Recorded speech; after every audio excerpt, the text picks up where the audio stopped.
बिस्मिल्लाहिर्रहमानिर्रहीम। अस्सलाम वालेकुम वीवर, मैं हूं शेफ फयाज और आप देख रहे हैं मेरा यूट्यूब चैनल। तो पहले की तरह फिर एक नई रेसिपी लेकर आपकी खिदमत में हाजिर हो गया हूं। आज हम बनाएंगे बहुत ही मज़ेदार हैदराबादी स्टाइल अंडा कौरमा बनाना सिखाऊंगा आपको। मज़ेदार हैदराबादी स्टाइल अंडा कौरमा किस तरीके से बनाया जाता है और इसको बनाने के लिए हमें किन किन चीज़ों की ज़रूरत होगी, प्लीज़ वीडियो को फुल वॉच करें। बनाना बहुत आसान है और बहुत ही मज़े का बनता है। चले फिर इसको बिना टाइम वेस्ट किए बनाना शुरू करते हैं और देखते हैं ये मज़ेदार हैदराबादी स्टाइल अंडा कैसे बनेगा। वीडियो को तवज्जो से देख के, मज़ेदार बनेगा, टेस्टफुल बनेगा। तो बिस्मिल्लाहिर्रहमानिर्रहीम। हैदराबादी स्टाइल अंडा कौरमा बनाने के लिए ये मैंने 10 अदद अंडे ले लिए हैं। इनको अच्छी तरह बॉयल करके इसके छिलके उतार दिए हैं। आप कम या ज़्यादा अपनी मर्ज़ी से ले सकते हैं। इस तरीके हम इनको कट्स लगाएंगे अंडे को।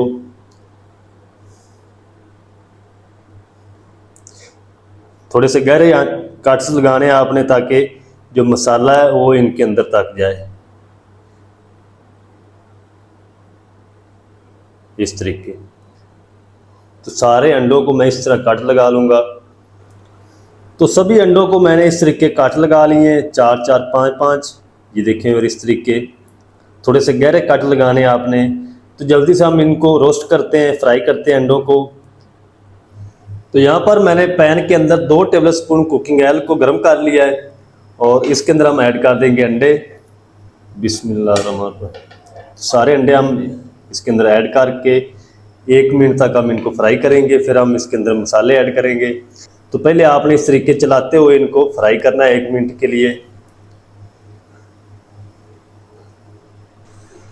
1 मिनट के लिए अंडों को मैंने फ्राई कर लिया है और इस टाइम पे आके इसके अंदर हम ऐड करेंगे ½ टीस्पून हल्दी पाउडर, ½ टीस्पून हम इसके अंदर नमक ऐड कर देंगे और इसको इस तरीके में चलाते हुए इनको फ्राई करना है ताकि ये तमाम साइडों से एक जैसे फ्राई हो। इस तरीके आप इनको हिलाते रहें पैन के अंदर।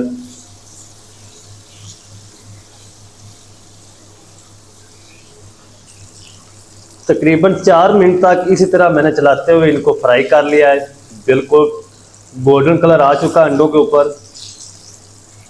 तो अब हम इनको साइड पे करते हैं अंडों को और इसकी मज़ेदार ग्रेवी बनाना शुरू करते हैं। तो अंडों को मैं निकाल लूँगा सारे इस तरीके और इनको साइड पे रखेंगे और इसकी ग्रेवी बनाना शुरू करते हैं। तो चलें जी, आप फ्लेम को मैंने दोबारा से ऑन कर दिया और इसके अंदर हम ऐड करेंगे 2 मीडियम साइज़ के रफली कटे हुए प्याज।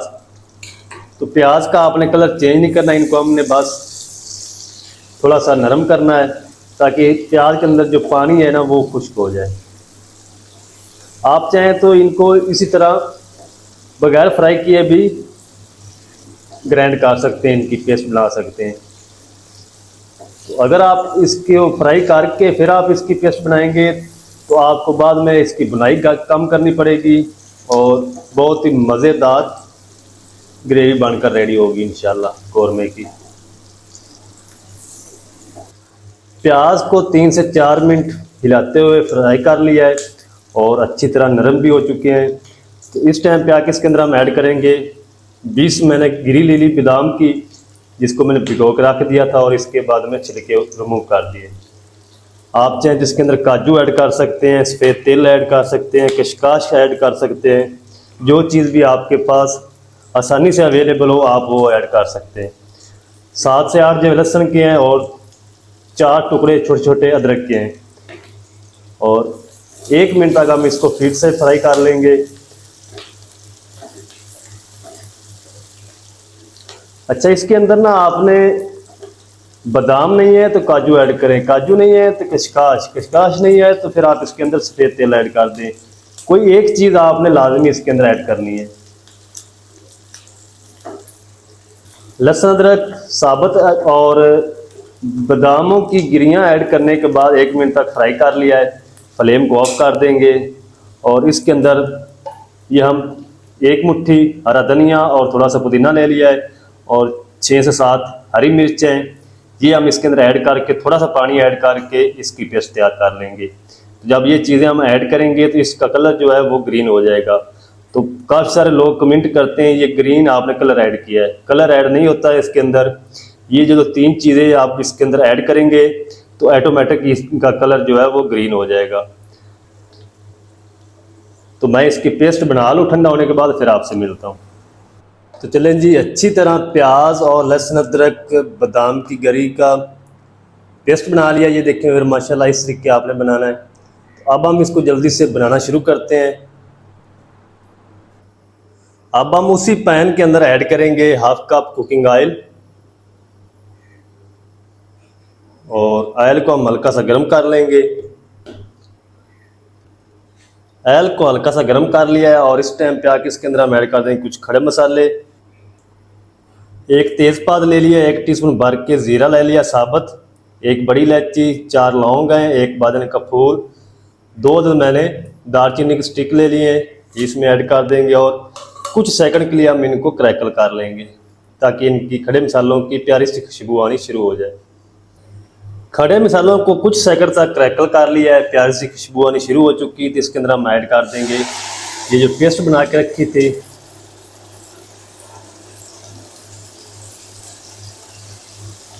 और पेस्ट को आपने इसी तरह चलाते हुए तब तक पका लेना जब तक इसके अंदर जो मैंने पानी ऐड किया था पेस्ट बनाते वक्त वो अच्छी तरह खुश्क नहीं हो जाता। इसको आपने चलाते रहना क्योंकि इसके अंदर हमने बादाम ऐड किए हैं। तो बादाम या काजू ऐड करके आप इस तरीके पकाएंगे तो अगर स्पैचुले को नहीं लाएंगे तो ये नीचे लग जाएंगे। तो आपने इस तरीके स्पैचुले को चलाते रहना ताकि ये ग्रेवी हमारी नीचे ना लगे। तो मैं इसका पानी खुश्क होने तक इसको पका लूँगा, फिर आपसे मिलता हूँ। पेस्ट को मुसलसल चलाते हुए 4 से 5 मिनट मैंने अच्छी तरह पका लिया है। जितना भी पानी इसके अंदर था अच्छी तरह खुश्क हो चुका है।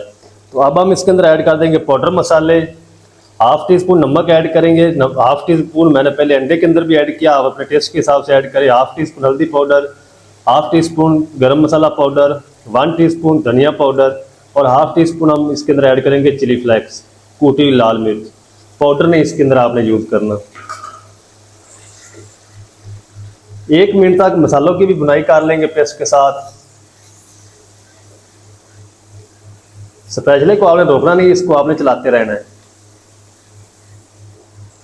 मसालों की भी अच्छी तरह बुनाई कर ली है और फ्लेम को हम लो कर देंगे। लो फ्लेम करके हम इसके अंदर ऐड कर देंगे हाफ कप अच्छी तरह फेंटी हुई दही। दही खट्टी नहीं होनी चाहिए। इसको इस तरीके मिक्स करते हुए चलाते हुए पका लेंगे ताकि दही फटे ना। फ्लेम को आपने बिल्कुल लो रखना है। जब ये अच्छी तरह मिक्स हो जाएगी तो फिर हम फ्लेम को तेज कर देंगे।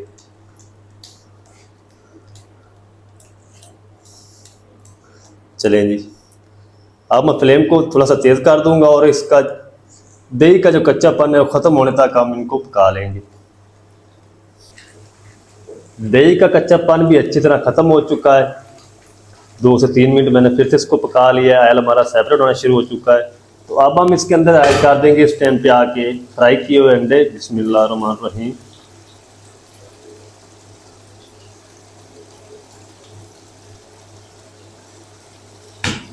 मिक्स करते हुए पका लेंगे अंडों को भी। 4 से 5 मिनट आपने इसी तरह चलाते हुए पकाना ताकि जो मसाले का टेस्ट है वो अंडों के अंदर भी आ जाए, इसलिए अंडों को मैंने काट लगाए हैं। तो 4 से 5 मिनट इसी तरह मैं चलाते हुए पका लूँ, फिर आपसे मिलता हूँ।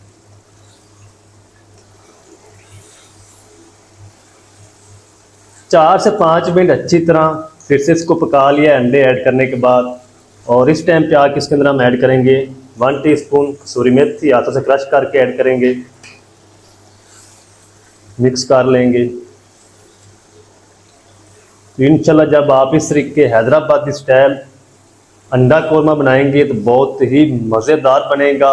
सब आपकी तारीफ करेंगे, बहुत ही मज़े का बनता है।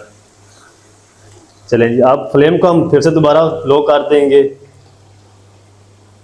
और लो आंच पे हम इसके अंदर ऐड कर देंगे 3 टेबलस्पून क्रीम। ये टेट्रा पैक क्रीम है। अगर आपके पास ये नहीं है तो आप दूध की मलाई भी इसके अंदर ऐड कर सकते हैं। लो फ्लेम पे हम इसको मिक्स कर लेंगे। ज़्यादा देर तक आपने इनको नहीं पकाना। ज़्यादा देर तक पकाएंगे तो ये ऑयल छोड़ देगी, फिर इसका मज़ा नहीं आएगा।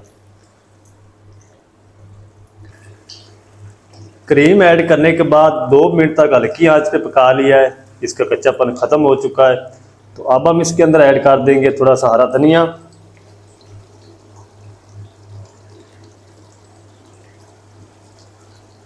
इसको भी मिक्स कर लेंगे और मज़ेदार हैदराबादी स्टाइल अंडा कौरमा हमारा माशाल्लाह बनकर रेडी हो चुका है। और फ्लेम को अब हम ऑफ कर देंगे और करते हैं इसको डिश आउट। आपको दिखाता हूँ मैं इसकी फाइनल लुक। इसके अंदर आपने पानी वगैरह नहीं ऐड करना क्योंकि ये इसी तरह ही बनाया जाता है। चलें अब हम इसको डिश आउट कर लेते हैं। तो चलें जी, बिस्मिल्लाह रहमान रहीम। तो माशाल्लाह अल्हम्दुलिल्लाह अल्हम्दुलिल्लाह, कितना मज़ेदार हैदराबादी स्टाइल अंडा कौरमा माशाल्लाह हमारा बनकर रेडी हो चुका है। बहुत ही मज़े का बना है, आप भी ज़रूर ट्राई करें, बहुत ही मज़ेदार बनता है। इंशाल्लाह आपके घर में तारीफ़ें होंगी। तो माशाल्लाह जी, ये थी हमारी आज की रेसिपी हैदराबादी स्टाइल अंडा कौरमा की। बहुत ही मज़ेदार बनकर रेडी हुआ माशाल्लाह। तो आप भी ज़रूर ट्राई करें, बहुत ही मज़े का बनता है। हैदराबादी स्टाइल अंडा कौरमा मज़ेदार किस तरीके से बनाया जाता है तमाम तरीका आपके साथ शेयर कर दिया। वीडियो अच्छी लगी तो वीडियो को लाइक कर दे, चैनल पर नया तो चैनल को भी सब्सक्राइब करके बेल आइकन को ऑल पर प्रेस कर दें ताकि फ्यूचर में हमारी हर नई आने वाली वीडियो आप तक पहुंच सके। मिलते हैं एक नई वीडियो के साथ, तब तक के लिए शेफ फ़याद को दीजिए इजाज़त। दुआ में याद रखें। अल्लाह हाफिज़।